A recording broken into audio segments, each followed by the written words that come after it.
ভারতের আগামী সাধারণ নির্বাচনের গতি নির্ধারণের সবচেয়ে বড় প্রভাব হয়ে উঠতে পারে দেশটির তরুণ প্রজন্ম বা জেনজি। বিশ্লেষণে দেখা গেছে দেশটিতে রাজনৈতিকভাবে গুরুত্বপূর্ণ বেশ কয়েকটি রাজ্যের বৃহত্তম ভোটিং ব্লক হয়ে উঠেছে তরুণরা। দেশের মানুষকে প্রতিদিন সুরক্ষিত রাখার প্রত্যয় নিয়ে সেফটি কেবলস সহ এলো সেফ সিলিং ফ্যান। জাতিসংঘের ওয়ার্ল্ড পপুলেশন প্রসপেক্টস 2024, ভারত সরকারের আদমশুমারি এবং ইউনিভার্সিটি অব সাউদার্ন ক্যালিফোর্নিয়ার সেন্টার ফর দ্য পলিটিক্যাল ফিউচারের যৌথ তথ্যের ভিত্তিতে তৈরি টাইমস অব ইন্ডিয়ার এক বিশ্লেষণে এই চিত্র উঠে এসেছে। প্রতিবেদনে বলা হয়, ভোটার হওয়ার উপযুক্ত তরুণদের নিবন্ধন করা হলে বিহারের ভোটারদের 36.7% এবং উত্তরপ্রদেশ ও ঝাড়খণ্ডে 33.9% হবে জেনজি প্রজন্মের নাগরিকরা।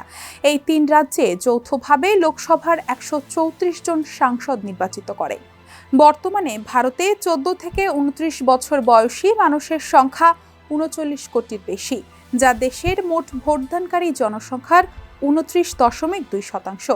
যদিও দেশটিতে জেনজি এককভাবে সংখ্যাগরিষ্ঠ প্রজন্ম নয়, তবে নির্বাচনী ফলাফল পাল্টে দেওয়ার জন্য এই সংখ্যা যথেষ্ট। তরুণ ভোটারদের এই সংখ্যা ভারতের নির্বাচনী হিসাবকে গভীরভাবে প্রভাবিত করবে। বিহার, উত্তরপ্রদেশ ও ঝাড়খণ্ড ছাড়াও রাজস্থান, মধ্যপ্রদেশ, জম্মু ও কাশ্মীর, ছত্তিশগড়, আসাম ও পার্শ্ববর্তী উত্তর পূর্বাঞ্চল এবং ঝাড়খণ্ডের জেনজি ভোটারদের হার 30%-এর বেশি।